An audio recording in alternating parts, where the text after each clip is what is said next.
الحبيبة. شكرا لسيد رئيس غرفة التجارة والصناعة والخدمات، شكرا سيد مندوب، شكرا للمجتمع المدني جهة بني الميلاد، شكرا لرؤساء المصالح ممثل سيد الوالي، وشكرا كذلك لممثل هيئة المحامين بني الميلاد. مداخلتي كانت مختصرة على دور جمعيات حماية المستهلك بين الواقع والقانون، لكن في الجلسة الصباحية تم استغراق مداخلتي نوعا ما. في الجلسة الثانية تم استغراق ما تبقى، لكن رغم ذلك سوف أدلي بدلوي في هذا المجال. الجميع يعلم أن المجتمع المدني له دور، والدليل على ذلك أن الوثيقة الدستورية نصت على دور المجتمع المدني، ونجد كذلك نصوص أخرى كنصوص مثلا في القانون 31/800 الذي نص على دور جمعية حماية المستهلك. قبل التطرق لهذا الموضوع أريد أن أشير أن هناك مجموعة من الحقوق الأساسية للمستهلك جاء بها القانون 31/800. من بين هذه الحقوق حق في الإعلام، والحق في حماية الحقوق الاقتصادية، والحق في التمثيلية، والحق في التراجع الذي تناوله الدكتور علي، والحق في الاختيار، والحق في الإصغاء إليه. رغم الدور ديال جمعية حماية المستهلك يعني في الناحية القانونية، لكن يطرح سؤال: مدى مساهمة جمعية حماية المستهلك في تحقيق مقاصد التشريع الاستهلاكي؟ كان هناك تقسيم الذي وضعته هو تناول الدور الوقائي، وبعد ذلك الدور العلاجي والإكراهات والحلول. الدور الوقائي تم تناوله نوعا ما في الجلسة الصباحية، لكن رغم ذلك سوف أتناول بعض النقاط. أدوار تحسيسية، توزيع بعض المطويات، قيام بدورات تكوينية، مشاركة في أيام العالمية لحماية المستهلك، مشاركة في ندوات إلى غير ذلك، والتنسيق مع بعض الجهات المعنية بحماية المستهلك. لكن بين أهم الأدوار تقديم إعداد تقارير وإرسالها للجهات الإدارية. من كذلك نجد تلقي الشكاوى، قصد حلها وديا أو مراسلة مهنية من أجل تدارك موضوع الشكوى وإلا تم حالتها للجهات المعنية. مشاركة في برامج إعلامية، رغم أن هذا عبارة موسمي ليس بشكل على طول السنة.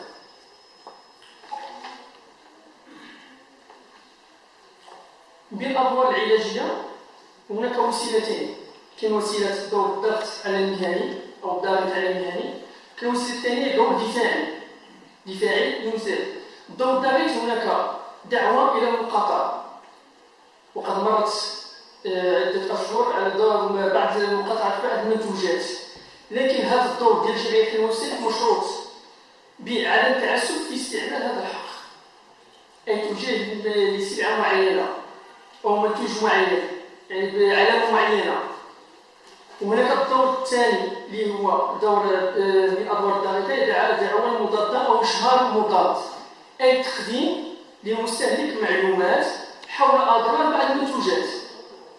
هذا المنتوج فيه هذه الأضرار، يعني هذا إشهار مضاد للبضاعة أو للسلعة، لكن هو الآخر مشروط أن يتم بكيفية موضوعية ومجردة، أي يكون مستهدفا من علامة محددة يعني بسوء نية ليس بحسن نية. أما الدور الدفاعي فيمكن تقسيمه إلى نقطتين: دفاعي أمام الإدارات ودفاعي أمام القضاء. بخصوص أمام الإدارات والإدارات والمؤسسات العمومية إلى غير ذلك، لتفعيل هذا الدور فقد تم نص المشاريع على ضرورة مراعاة تمثيل الجمعيات أمام المؤسسات في تكوين بعض المؤسسات العمومية والاستشارية، مثلا مجلس الإعلام لحماية المستهلك الذي سوف يرى سيتم تنصيص أن بين أعضاء من تكون أعضائها جمعية حماية المستهلك. يتم هذا الدفاع عن طريق إخبار السلطات العمومية وكافة الجهات الإدارية المختصة ببعض الخروقات التي يقوم بها المهني في حالة شكايات إلى الجهات الإدارية. يتم التعبير عن موقف الجمعية وموقف المستهلك. أما بخصوص الدور الدفاعي أمام القضاء فنقول أنه دور هام من الآليات الهامة لجمعية حماية المستهلك، لكن هذا الدور له بعض العراقيل أو بعض القيود التي لا يمكن تفعيل هذا الدور لجمعية حماية المستهلك. بين العراقيل نجد أن المستهلك نادرا ما يتم اللجوء إلى القضاء نظرا للمصاريف، نظرا لطول الوقت، نظرا لشعور أو إحساس المستهلك أن الحق لن يكون بجانب، أو إحساس بالضعف نظرا لقوة المورد. الأساس القانوني التي يتم اعتماده في هذه النقطة هي المادة 99 من قانون حماية الأسعار والمنافسة، وكذلك الفصل 157 من قانون تدابير حماية المستهلك. بين طرق التدخل أمام القضاء هي إما رفع دعوى قضائية أو التدخل في دعوى جارية، يعني كاينة دعوى ويتم تدخل جمعية حماية المستهلك في هذه الدعوى الجارية، أو تنصيب نفسها طرفا مدنيا أمام قاضي التحقيق. هذا الشق متعلق بتناوله الأستاذ الرضا. بين المطالب التي يمكن أن ترفعها جمعية حماية المستهلك إيقاف تصرفات غير مشروعة أو حذف شروط تعسفية.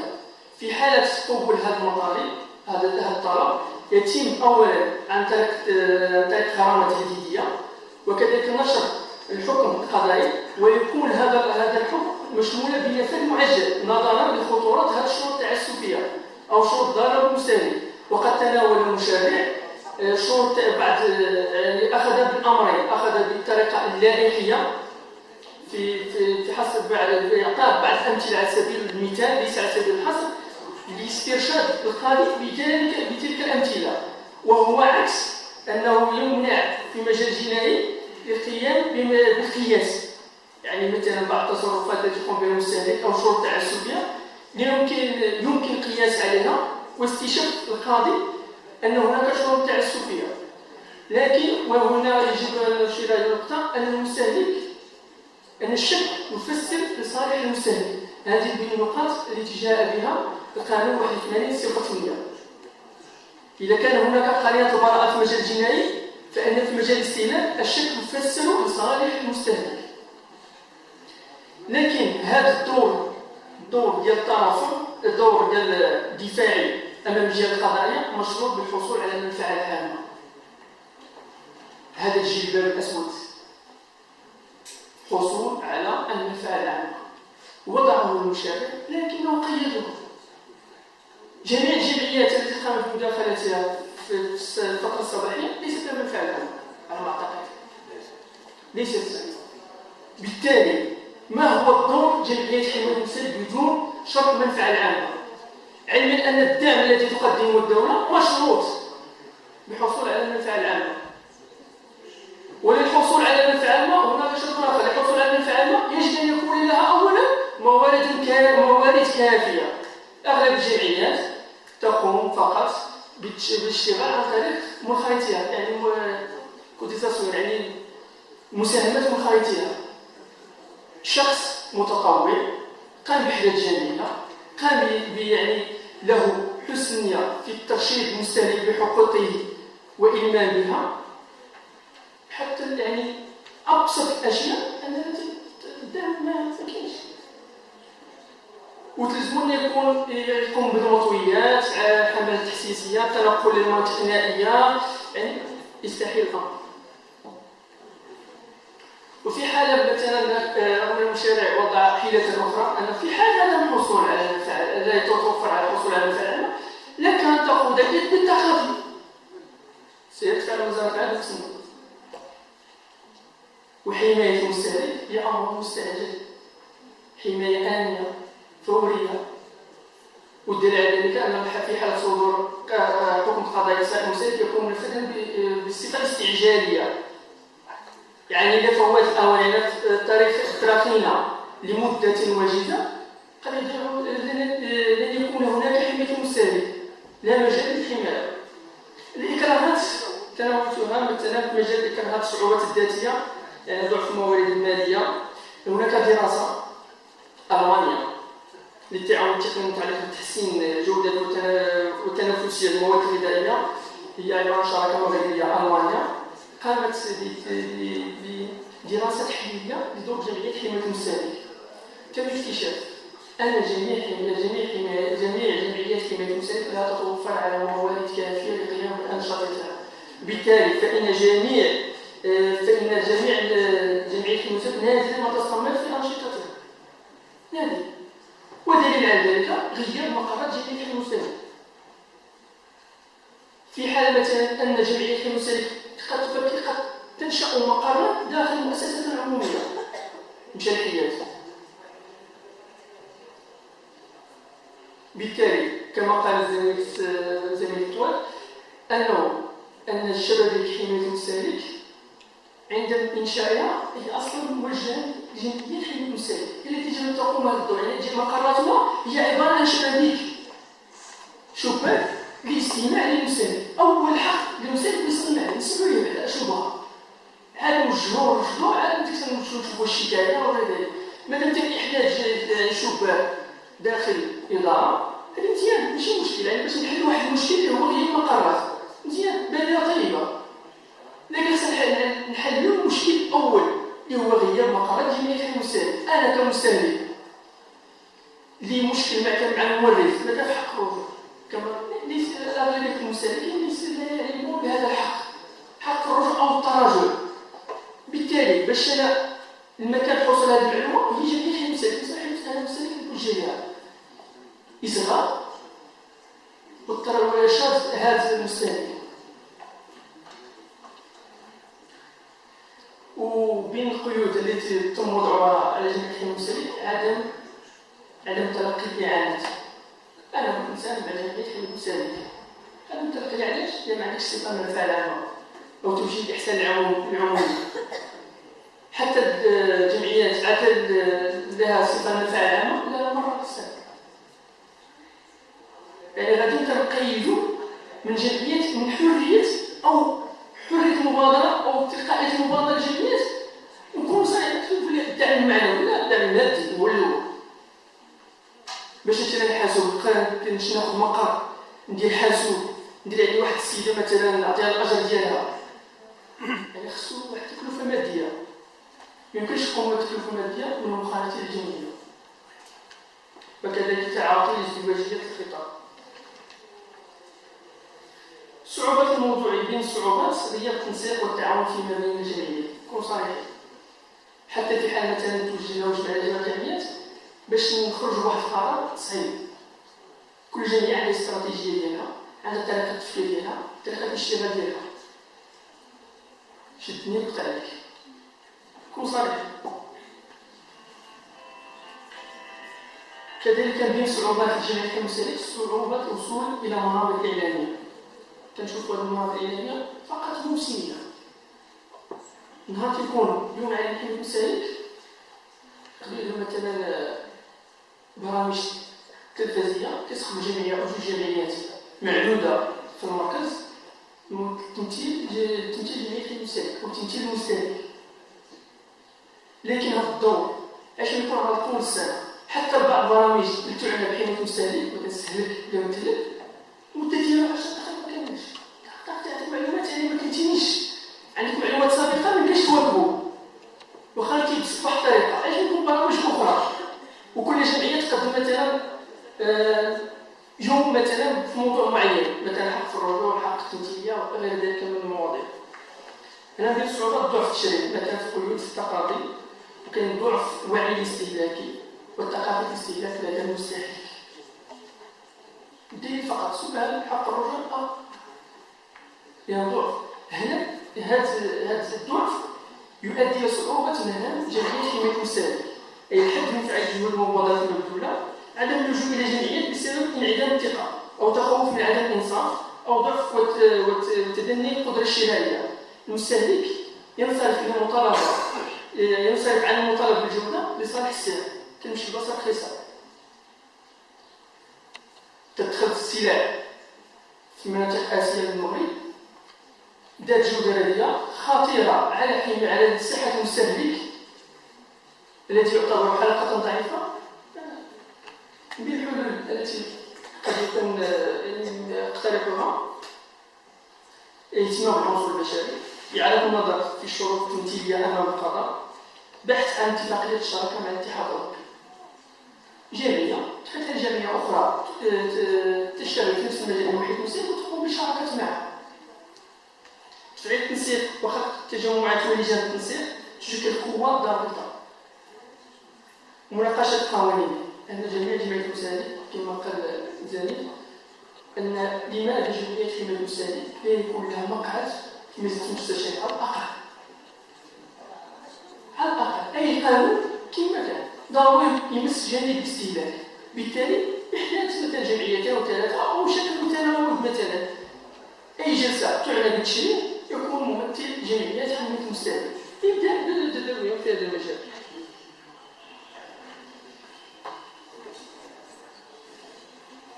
مهما كان قانون الإيجابيات فإن فعاليته تتوقف على ممارسة تنفيذ نصوصي وفق مقاصدها خدمة العدالة التي نسعى إليها جميعا. نشكركم على حسن الإصغاء والصلاة والسلام على رسول الله.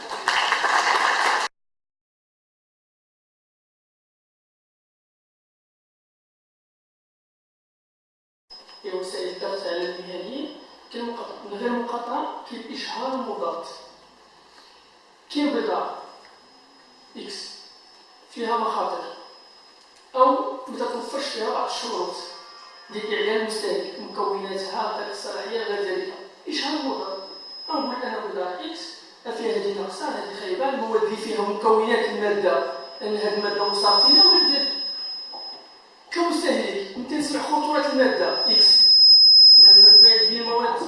بين المواد المكونة لهذه المادة مادة مسرطنة. واش كمستهلك نمشي نتخدم؟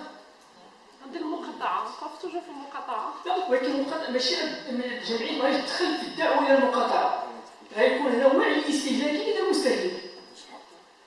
تلقائيا مثلا تنشوف مثلا على فيسبوك فيه واحد المجال زعما صراحة فيه واحد المجال الوعي أبار أنه كاين مجال ديال التواصل غير ذلك.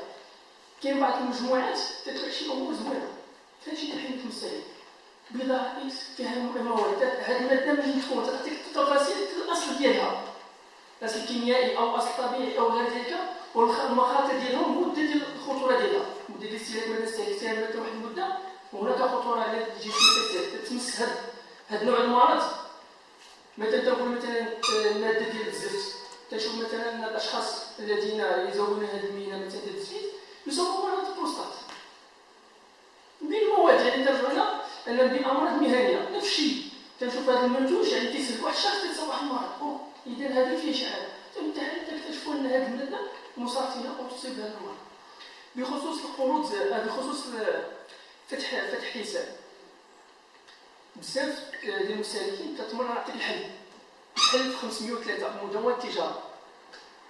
أنا فتحت كونت دوزت عام فيه ما تندخل ما تخرجش فيه تتوصل لك السفر ديالها ما تنزل تقول لك تسالك نعطيك 700 درهم 700 درهم تتبع نعطيك لك 5000 درهم عندك واه تخلصها. المستهلك ما يمشي يخلصها ما عندك الحق انك ما تخلصهاش لانه مرات سنه والاصل القانوني هو الاساس القانوني ديالها 503 مدونة التجاره. مجرد فتح حساب ومرور سنه ما دخلت فيه ما خرجت فيه بحال سديتو مرات سنه خليك حتى يولي فيه 10 مليون راك رابحهم. هذه نقطة. النقطة الثانية اختصاص القضائي يعني اختصاص نوعي في مجال القضايا ديال القروض الاستهلاكية. المحكمة التجارية ضد ضرورة حسم الأمر أنا ليست مختصة في هذا المجال بالتالي الرجوع إلى المحاكم الابتدائية. هذه اسمها ماشي أنها شركة أو لا أي قروض استهلاكية اختصاص المحاكم الابتدائية لا ماشي تجي كل شركة لا لأن هناك بزاف ديال المحاكم التجارية أنا عدة قضايا تجارية لكن ماشي بين التجار بين المستهلك الطرف ضعيف وبين المورد. وهذا المجال ديال القروض ليست القروض المهنية هي قروض استهلاكية باختصاص المحاكم الابتدائية. بخصوص العداد كان عندك مشكل رئيس المحكمة خصك تلزمو أن يدخل في إطار قضاء الاستعجال 149 لأن هناك عنصر الاستعجال وعندما مساس بالجوهر رجع الحالة اللي كانت عليه في بسبب القضاء. هنا اختصاص مكان وقوع الفعل أو مكان محل أو موطن مدعي عليه. هنا اختيار الجمعية أو اختيار الطرف ديال السومه. لا في حالتي لا، هما دابا ردوا العداد تخلص انا زادوا عليا ديك 72 درهم. لا هذا ترجعوا عليه الاثبات واش هناك خطا من جانب الشركه اللي ما بقاش مرفق عام اصبحت شركه. اذا تنشوف واش خطا من يعني مثلا واش انت خلصتي مخلص في البيريود اللي تجيني شهريا وجابوا لي فاتوره شهر فيه جوج فاتوره.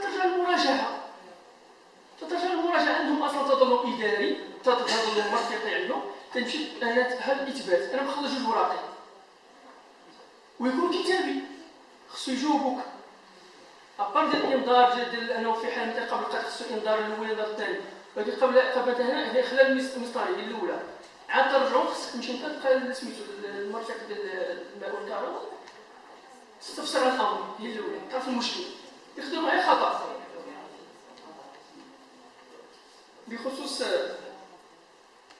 بخصوص سيارة الأجرة كيهزك ما تبغيش يحطك في بلاصة لا هادي يقدر يزيد لك الثمن يقدر شحال حاجة.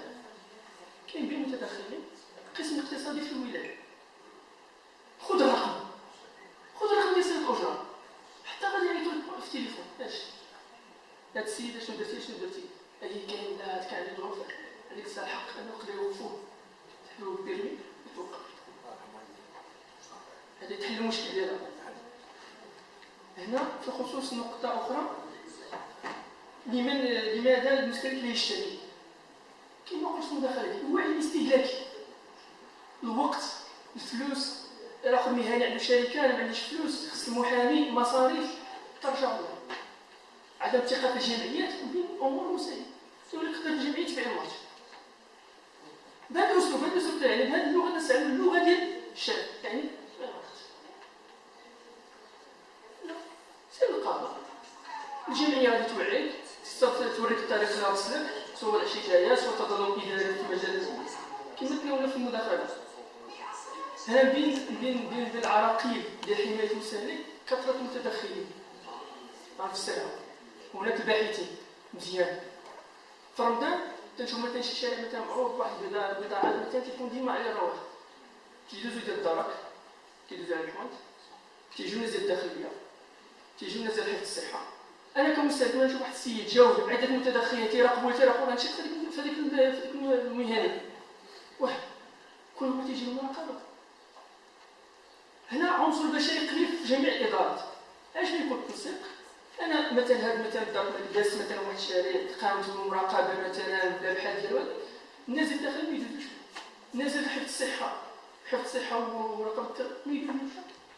هنا عنصر بشري محتاجوش عنصر بشري بشكل كثير تكلفة قليلة حتى جمعية حماية المستهلك تقدر تمس من جانب أماكن أخرى ما تمساتهاش من جانب الباحثين. هنا كيبخص العالم كيقول لك هذا النقاء لا هذه النشيئة اللي خدات عجز معلومات من شي كلمة أي جوج نشوف لها البان نشوف لها الفون نشوف لها هل الوعي الاستهلاكي انتشر. إذا ما مخصوش أي عمل مهما كان بسيط هي هذه مواسم موسمية وهذه ولكن غيجي واحد الدار ثاني واحد العام جاي غتجي واحد النشيئة أخرى هذيك النشيئة ضربها كاين في 3 ولا 4 هل الوعي الاستهلاكي هنا الصديق كان قال العرض الطلب عرفت كانت الطريقة اللي سميتو أن المستهلك ديما تيمشي للسعر على حسب الجودة. أنا مثلا هاد السعر غادي غنمشي الجودة أقل لكن باش نحافظوا على التوازنات ديال العرض والطلب كل ما كان العرض كثير والطلب قليل تكون التكلفة غتنزل السعر نقدر نمشي لمنتوجات بديلة كيسكسو 20 درهم نقدر نمشي ندير التعاونية الله يجزوني أحسن مليون هذا عارفة شنو فيه أو لو منتوجات منافسة نفس الجودة نفس سميتو بأقل السعر فاحنا نزلنا اوتوماتيكيا هذه المهنه اش غيطيح ينزل رغم ان هناك متدخل اخر في هذا المجال اللي هو ديال المنافسه ديال قانون ديال الحويجات اسعار المنافسه مجلس المنافسه دخلت الشركه ديال العافيه ديال السوق شي يسمى يعني زيت المائده نزلت الثمن مهنيين اخرين دفعوا بان تيبيع بخساره سحبات من الاسواق من بعد رجعت نفس التكلفه ديال الزيوت الاخرى.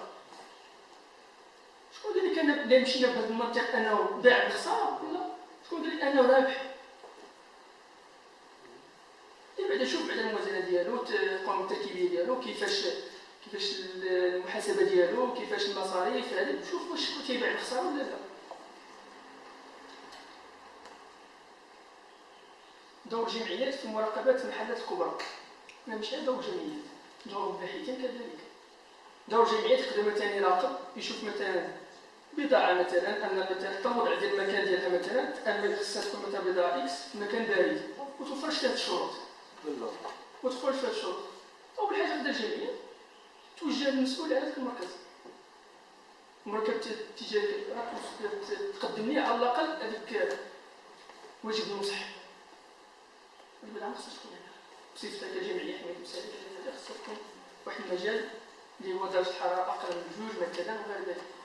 في حال عدم الاستجابه لهذه الوسيله الوديه والرجوع للمصالح ديال الباحثين كل مجال اختصاصاته. كاين نقطه اخرى، هذا القانون 81